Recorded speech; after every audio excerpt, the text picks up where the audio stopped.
apalah gitu ya. Iya. Biasanya minta tumbal. Tak tumbal. Apakah tempat ini juga seperti itu atau gimana?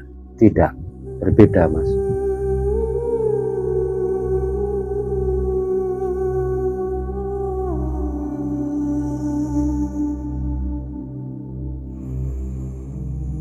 Nah, dengan banyak kejadian-kejadian di sini, dengan orang yang tidak sopan, semenang-menang di daerah sini, itu celaka. Akhirnya jadi orang lewat sini ya sopan, jadi sopan, tahu aturan. Akhirnya lah dikenal makam sini, banyak orang yang datang ke sini, khususnya orang yang susah-susah itu mengirim doa pada Mbah Bajang ini, ya dengan izin yang maha kuasa, apa yang dia tuju itu tercapai seperti ini.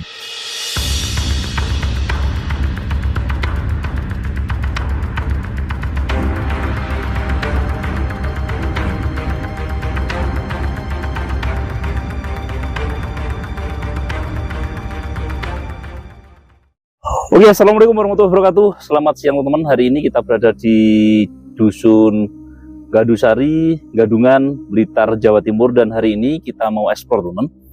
Dari cerita masyarakat, ya, kita mendapat informasi bahwasanya di sini itu ada tempat pesugihan bayi bajang. Lokasinya ini itu berada di lereng Gunung Gedang, ya. Lereng Gunung Gedang itu anak gunung dari Gunung Kelut, teman Sobat Cakra Panorama. Nah, lokasinya itu di sana. Nah, di sana nanti kita ke sana ya, teman-teman. Lokasinya di sana, kita ke sana ya, teman-teman.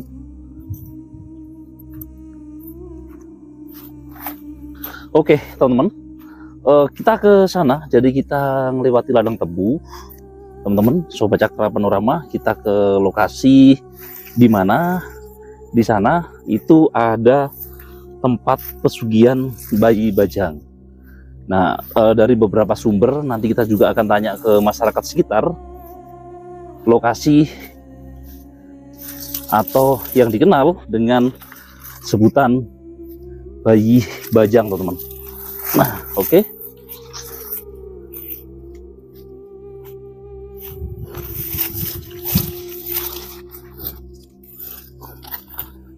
Nah, di situ kita melewati tebu-tebu seperti ini, teman-teman. Itu di sana itu ada bangunan yang memang sengaja dibangun oleh orang yang memang tujuannya ngalap berkah, teman-teman. Nah, dari kisah sedikit gambaran, teman-teman. Dulu pada zaman penjajahan itu ada seorang ibu pekerja karet di zaman penjajahan Belanda, dan beliau itu mengandung kemudian terpleset. Nah, kepleset itu kalau mengatakan zaman sekarang itu keguguran loh. Jadi segumpal seperti darah, tapi itu sudah ada nyawanya, teman-teman. Kemudian ditutuplah, pada waktu itu tidak dikuburkan, teman-teman. Jadi pas sama ibunya itu ditutupi oleh batok, ya. Batok itu yang biasanya untuk mengumpulkan ini, teman-teman, mengumpulkan karet itu loh, ya. Jadi batok ditutup begitu aja. Nah, kemudian ibunya sembuh, mencari tadi gumpalan darah itu tadi, tidak menemukan. Nah, di suatu ketika, teman-teman, pada saat ibunya sembuh itu dicari, yang gumpalan darah tadi itu tidak ketemu. Nah, pada suatu saat ada orang yang melintas di tempat itu kerasukan, bahwasanya mengaku sebagai Mbah Senen, ya, atau bayi bajang itu, teman-teman.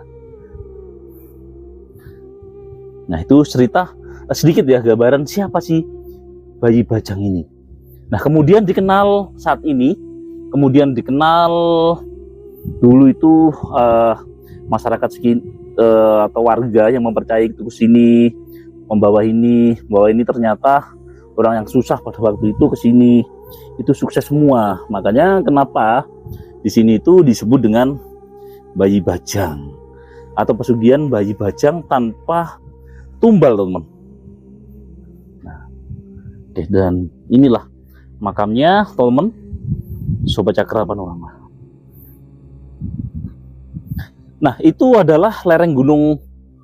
Oh, itu puncak gunung dari gunung apa ini? Gunung Gedang. Yang dimana di situ juga banyak sekali situs purbakala, teman-teman, itu di lereng gunung anak Gunung Kelut. Jadi itu kalau naik ke sana itu puncak dari Gunung Gedang, teman-teman. Nah, ini lokasinya dari pesugihan bayi bajang yang memang terkenal.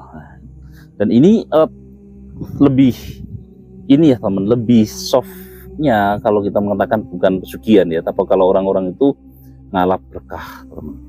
Ngalap berkah tapi tetap atas izin yang maha kuasa. Nah, di sini itu terkenalnya pesugihan bayi bajang tanpa tumbal. Nah, orang-orang yang kesini tuh yang minta itu ya bangun ini, teman, bangun ini, bangun ini, bangun ini, bangun ini, terus kemudian orang-orang yang bangun itu sukses, teman. Nanti kita di sini itu akan tanya warga ya, warga sekitar atau orang yang tahu sejarah dari bayi bajang ini, biar kita nanti tidak salah paham, atau orang lokal yang ada di sini. Jadi biar tahu, teman-teman Sobat Cakra Panorama. Nah, ini ya makamnya. Ini kecil. Nah, ini itu ada sejak zaman penjajahan, teman-teman. Bayangkan ya. Nah, itu Blitarnya, kotanya Blitar sana. Ya. Ini kita berada di titik Tiana. Oke, teman-teman. Mendung, teman. Kayaknya mau hujan.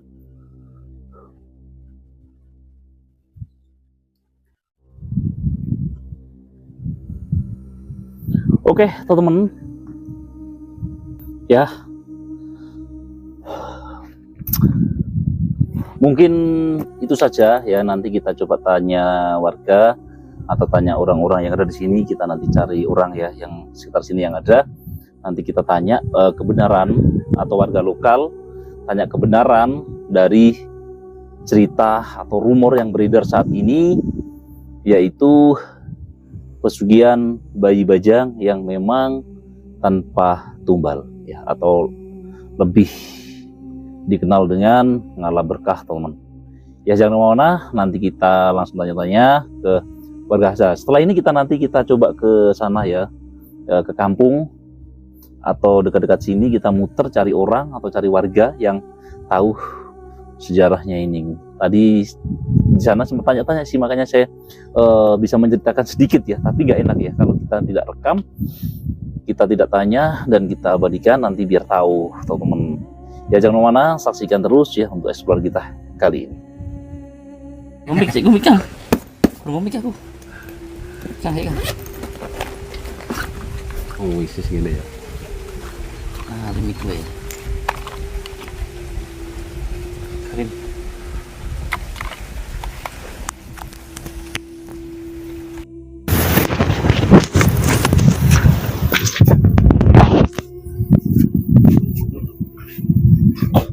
Masak sih.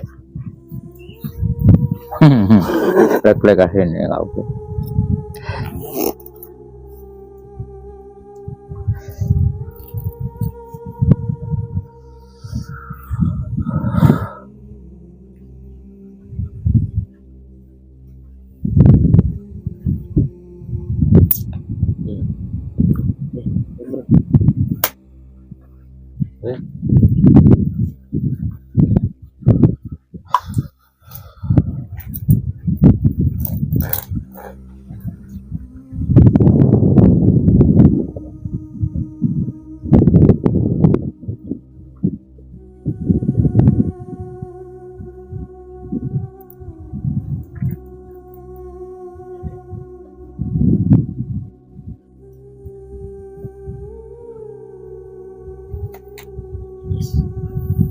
Iku on ya itu. Wis on. Aku langsung mau. Apa yang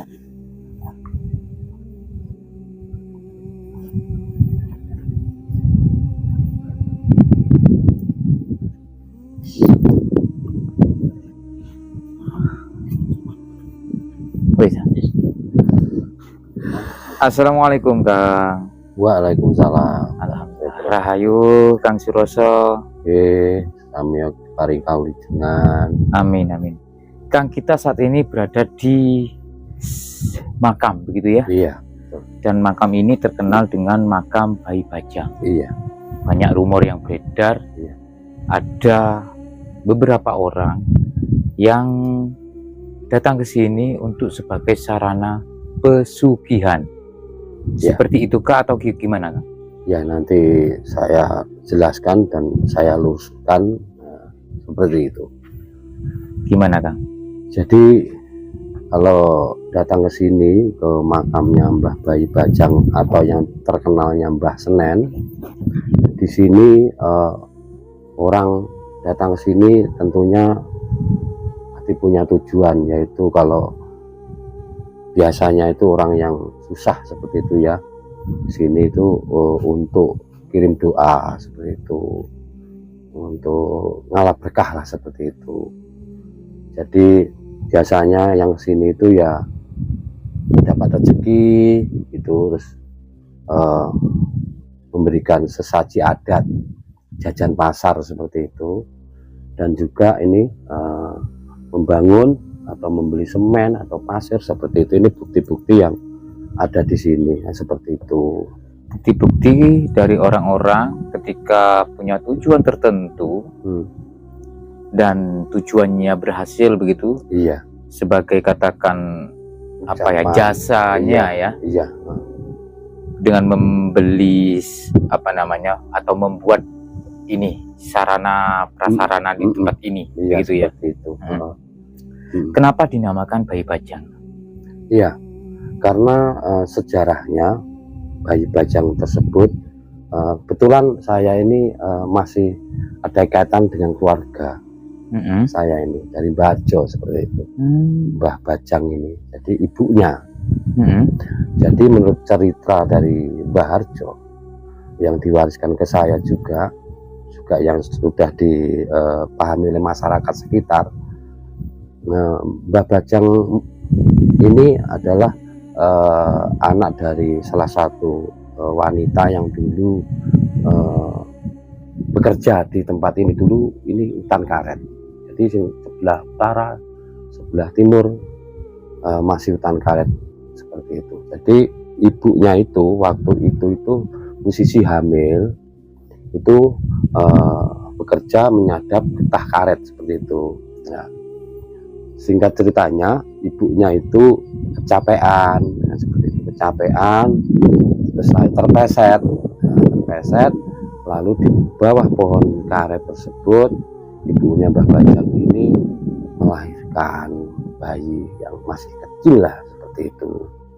Lalu karena ibunya Mbah Bajang ini selain capek tadi, terus ditambah lagi terpleset, ditambah lagi keguguran, seperti itu mungkin ya bisa jadi mengeluarkan darah lah, mungkin kurang darah kayak orang pingsan seperti itu. Jadi dia mampunya tidak sampai mengubur si Mbah Bajang ini, tapi dia itu dikasih apa namanya, diambilkan batok itu wadah getah karet untuk menutup Si bayi. iya, karena masih kecil ya. Mungkin dengan berjalannya waktu ibunya Mbah Bajang ini menunggu pulih ya, untuk sehat kembali, mungkin dianggap ya namanya kayak darah menggumpal kan, seperti itu. Tidak ada, mungkin sudah lupa dimana kalau naruh itu, padahal Mbah Bajang itu masih di situ. Nah, akhirnya lama kelamaan ada orang yang melintas di tempat ini itu dirasuki oleh Mbah Bajang tersebut. Dirasuki bayi tadi. Iya, Ceritanya. dirasuki. Nah, jadi ada orang yang kesurupan, terus ada orang yang tahu lagi bahwa ada di sini ada orang kesurupan. Lalu ditanya orang yang kesurupan itu tadi.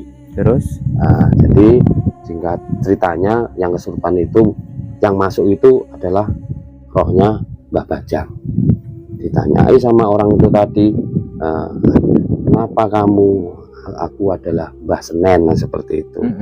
Aku Mbah Senen, aku minta tolong karena aku di sini hampir dimakan celeng, babi hutan itu loh. Jadi aku minta tolong saya dikubur lah secara layak. Secara layak, seperti itu. Akhirnya orang yang kesurupan itu sudah sadar, lalu ya masyarakat di sini yang peduli, yang akhirnya ya termasuk orang yang tahu tadi, membuatlah dikuburkanlah Mbah Bajang tersebut, kan seperti itu cerita awalnya. Terus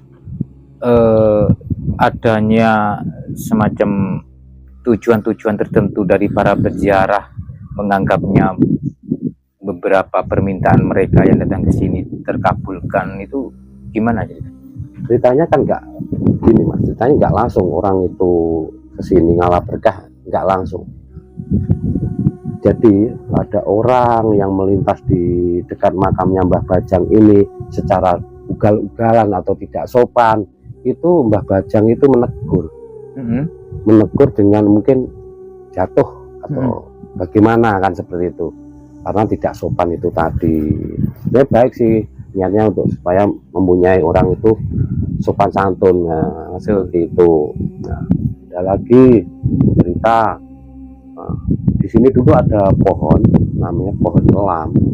Ini masih ada tumbuhannya ya, kurang lebihnya anaknya pohon tersebut, yang menganggap Simbah ini kuburan biasa, seperti itu.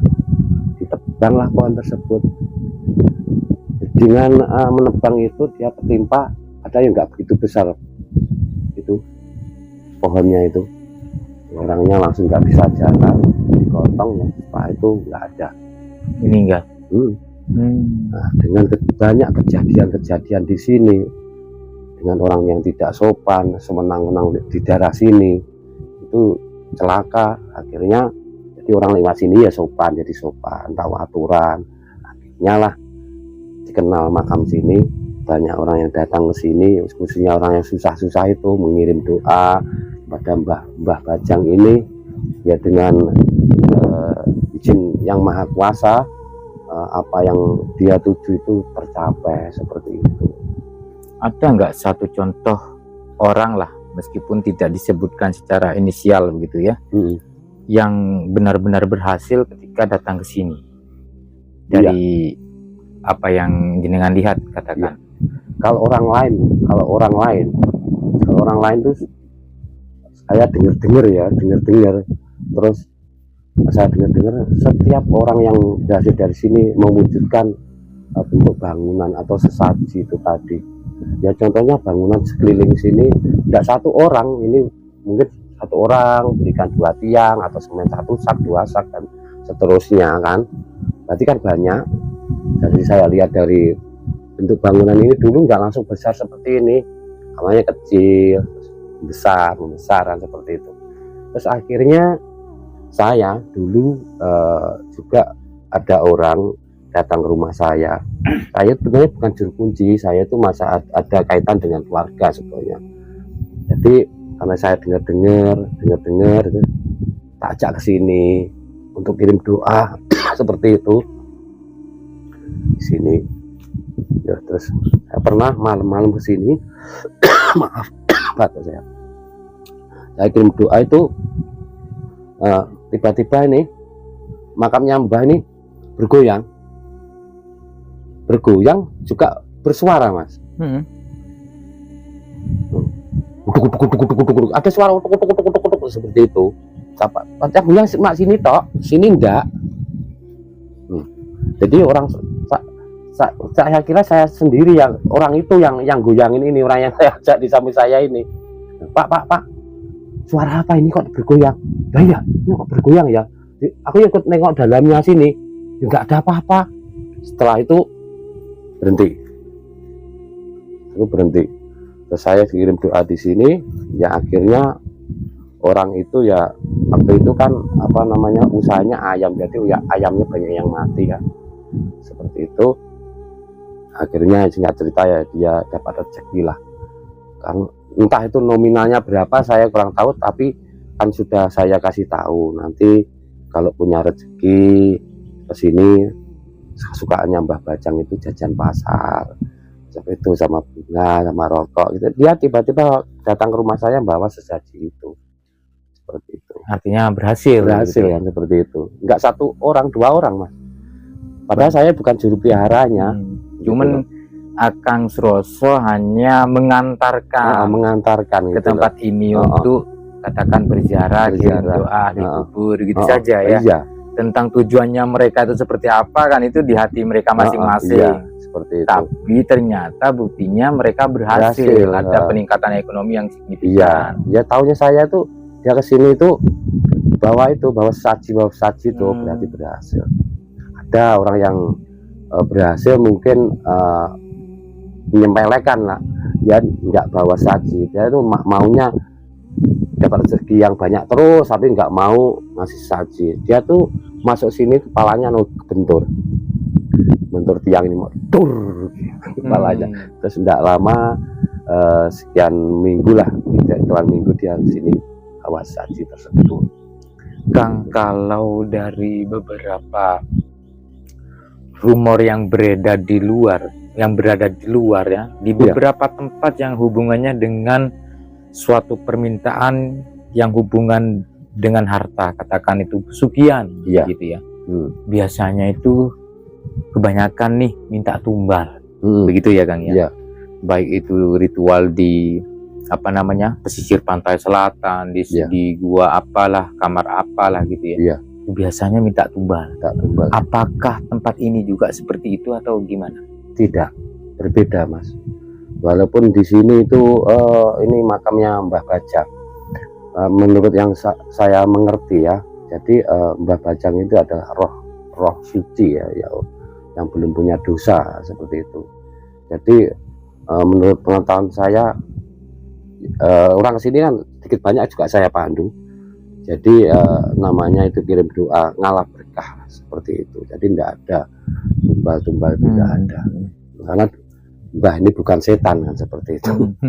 Gitu. Dan istilah Bajang sendiri itu sebetulnya kan bukan nama lahir ya. Iya. Tapi suatu bayi yang dilahirkan terus meninggal. Itu ya nggak sengaja gitu. Itu namanya Bajang gitu ya. Terus ada nggak orang ataupun jenengan sendiri begitu yang melihat sosoknya nih, tentang sosok dari bayi Bajang itu? Iya. Ada nggak? Maksudnya seperti apa untuk mukanya, rupanya, ketampanannya ataupun fisiknya gitu? Iya. Ada nggak? Jadi Mbah Bajang ini sekarang sudah bukan anak kecil lagi. Sudah mbah begitu ya? Sudah kakek. Rambutnya panjang dia. Rambutnya campur putih. Sudah pernah menemui saya. Pernah datang ke rumah saya, menemui saya. Bahwa Mbah Bajang itu mengajak anak kecil, bayi diberikan ke saya. Bayi perempuan. Terus waktu itu kenapa ya Mbah Bajang itu datang ke sini memberikan anak saya perempuan? Nggak lama kemudian istri saya hamil. Gitu loh. Saya yakin bahwa nanti anak saya itu perempuan, ya lahirlah perempuan anak saya.